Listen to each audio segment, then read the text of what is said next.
नमस्कार, स्वागत है आपका बिहार समाचार में। बिहार की मुख्य खबरों की ओर बढ़ने से पहले एक नजर सुर्खियों पर। 17वीं बीपीएससी मामले में सुप्रीम कोर्ट का सुनवाई से इनकार। सुप्रीम कोर्ट से पहले हाई कोर्ट जाने को कहा। बर्फीली हवाओं ने जोर पकड़ा, आज से और बढ़ेगी ठंड, 3 डिग्री तक गिरेगा पारा। बीपीएससी परीक्षा मामले पर राज्यपाल से मिले पप्पू यादव, 12 जनवरी को बिहार बंद का ऐलान। मकर संक्रांति के बाद श्रमजीवी पकड़कर नालंदा लौट जाएंगे चाचा, पोस्टर लगाकर प्रशांत किशोर की पार्टी ने सीएम नीतीश को लेकर किया बड़ा दावा। बिहार में सुबह सुबह लगे भूकंप के झटके, पटना से पूर्णिया तक हिले धरती। बिहार में 7 लाख से ज्यादा नए वोटर, कुल मतदाता 7.80 करोड़। ईसी ने जारी की फाइनल वोटर लिस्ट। चले जानते हैं बिहार की मुख्य खबरों की ओर विस्तार से। 17वीं बीपीएससी प्रारंभिक परीक्षा को रद्द किए जाने की मांग को लेकर दायर याचिका पर सुप्रीम कोर्ट में आज सुनवाई हुई। वहीं सीजीआई संजीव खन्ना, जस्टिस संजय कुमार और जस्टिस केवी विश्वनाथन की बेंच ने इस मामले पर सुनवाई की। वहीं इस याचिका में प्रदर्शनकारी छात्रों पर किए गए लाठीचार्ज के लिए जिम्मेदार जिले के एसपी और डीएम के खिलाफ कार्रवाई की मांग की गई है। वहीं याचिका में व्यापक धांधली का भी आरोप लगाया गया और इसकी जांच सुप्रीम कोर्ट के रिटायर जज की अध्यक्षता में सीबीआई से कराए जाने की मांग की गई है। वहीं आनंद लीगल एड फॉरेन ट्रस्ट की ओर से यह याचिका दायर की गई। वहीं याचिकाकर्ताओं के वकील ने कहा कि पूरा देश देख रहा है कि बिहार पुलिस छात्रों पर बेरहमी से लाठियां बरसा रही है। वहीं सीजीआई ने कहा कि हम आपको पटना हाईकोर्ट जाने के लिए कह रहे हैं। दरअसल बीपीएससी प्रीलिम्स परीक्षा रद्द करने की मांग को लेकर दायर याचिका पर सुनवाई से सुप्रीम कोर्ट ने इनकार किया है। वहीं सुप्रीम कोर्ट ने याचिकाकर्ताओं को पहले पटना हाईकोर्ट जाने की सलाह दी। वहीं सीजीआई संजय खन्ना और जस्टिस संजय कुमार और जस्टिस केवी विश्वनाथन की बेंच ने सुनवाई से इनकार किया।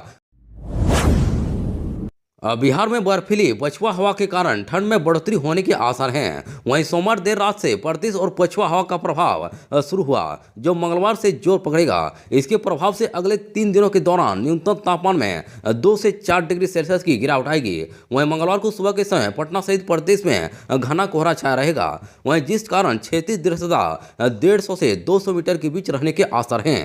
हालांकि सोमवार की तरह दिन चढ़ने के साथ ही कोहरा छटेगा और धूप निकलने की संभावना है। वहीं दिन का पारा 7.60 डिग्री तक चढ़ा। इससे 3 दिनों के बाद लोगों को भीषण ठंड से राहत मिली। वहीं पटना, गया, भागलपुर और पूर्णिया घने कोहरे की चपेट में रहे। प्रदेश का सबसे गर्म शहर 27.1 डिग्री सेल्सियस के साथ सीतामढ़ी का पुपरी और सबसे ठंडा शहर 7.60 डिग्री सेल्सियस के साथ छपरा रहा। पूर्णिया से सांसद पप्पू यादव ने पिछले महीने हुई बीपीएससी 17वीं पीटी परीक्षा में अनियमितता का आरोप लगाते हुए 12 जनवरी को बिहार बंद करने का ऐलान किया है। उन्होंने मंगलवार को राज्यपाल आरिफ मोहम्मद खान से मुलाकात की और बीपीएससी परीक्षा में कथित गड़बड़ी की निष्पक्ष जांच कराने की मांग की है। उन्होंने बताया कि 9 जनवरी को महागठबंधन के नेताओं के साथ धरना भी किया जाएगा। इससे पहले 3 जनवरी को भी पप्पू यादव के समर्थकों ने बिहार बंद बुलाया था, जिसका पटना के अलावा कोसी सीमांचल के इलाकों में असर देखा गया था। दरअसल सांसद पप्पू यादव ने मंगलवार को पटना में मीडिया से बातचीत में कहा कि राज्यपाल आरिफ मोहम्मद खान ने बहुत खुले दिमाग से हमारी बातों को सुना और समझा। उन्होंने बीपीएससी अभ्यर्थियों के साथ अन्याय नहीं होने का भरोसा दिलाया और साथ ही साथ उच्च स्तरीय जांच की बात भी स्वीकारी है। अब बता दें कि पप्पू यादव की ओर से बीते 3 जनवरी को भी बिहार बंद बुलाया गया था। उस दौरान सांसद के समर्थकों ने बीपीएससी परीक्षा को रद्द करने की मांग को लेकर कई जगहों पर ट्रेन और गाड़ियां रोकी थी। वहीं पटना के अलावा पूर्णिया, कटिहार समेत आसपास के जिलों में बंद का असर देखा गया था। वहीं सांसद ने अब दूसरी बार 12 जनवरी को बिहार बंद बुलाया है, जिसमें सभी विपक्षी दलों को भी साथ आने का न्योता दिया है। बिहार की सियासत में पिछले कुछ दिनों से मुख्यमंत्री नीतीश कुमार को लेकर तरह तरह की चर्चा की जा रही है। वहीं आरजेडी लगातार दावा कर रही है कि मकर संक्रांति के मौके पर बिहार में बड़ा सियासी खेला होने वाला है। वहीं इसी बीच अब प्रशांत किशोर की पार्टी ने भी दावा किया है कि मकर संक्रांति के बाद नीतीश कुमार की विदाई तय है। दरअसल प्रशांत किशोर प्रकरण के बीच उनकी पार्टी की तरफ से पटना के सैकड़ों पर बिहार में सत्ता परिवर्तन से जुड़े पोस्टर लगाए गए। वहीं 17वीं बीपीएससी के प्रारंभिक परीक्षा को रद्द करने की मांग को लेकर 2 जनवरी से आमरण अनशन कर रहे जन स्वराज के संयोजक प्रशांत किशोर को सोमवार को गांधी मैदान से गिरफ्तार कर लिया गया था। हालांकि शाम से उन्हें कोर्ट से बिना शर्त जमानत मिल गई है। वहीं अब उनकी पार्टी की ओर से मुख्यमंत्री नीतीश कुमार पर निशाना साधा है। वहीं पटना के सैकड़ों पर जन स्वराज की ओर से पोस्टर लगाया गया।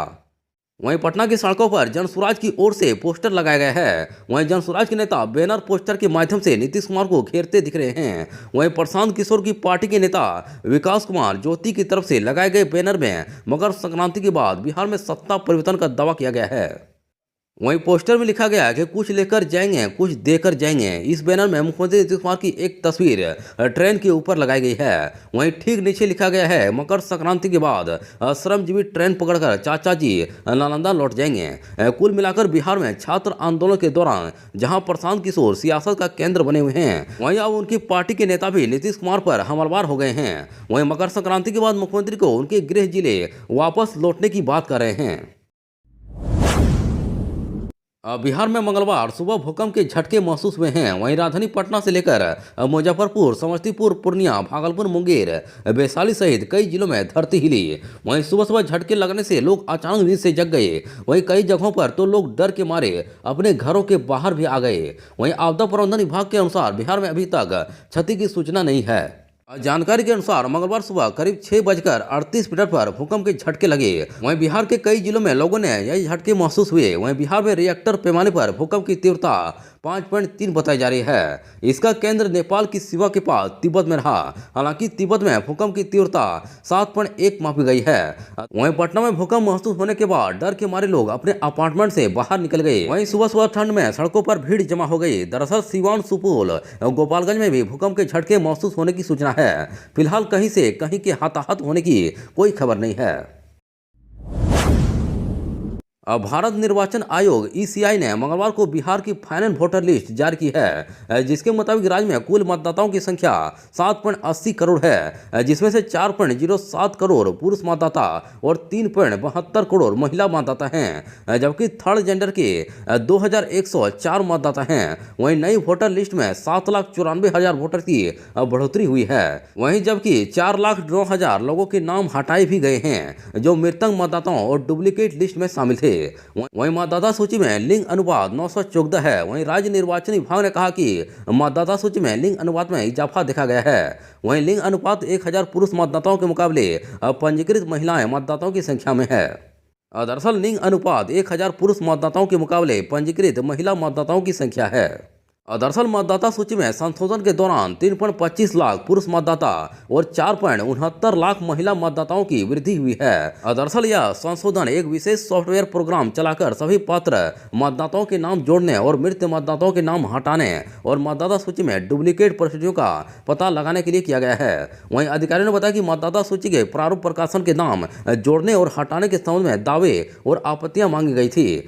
वहीं चुनाव आयोग बताता है कि 18-19 आयु वर्ग के सबसे कम उम्र के मतदाताओं की संख्या 8 लाख है, जबकि सबसे अधिक मतदाता 30 से 39 आयु वर्ग के 2.4 करोड़ मतदाता हैं। इसके बाद 40 से 49 आयु वर्ग के 1.69 करोड़ मतदाता और 20 से 29 आयु वर्ग के 1.55 करोड़ मतदाता हैं।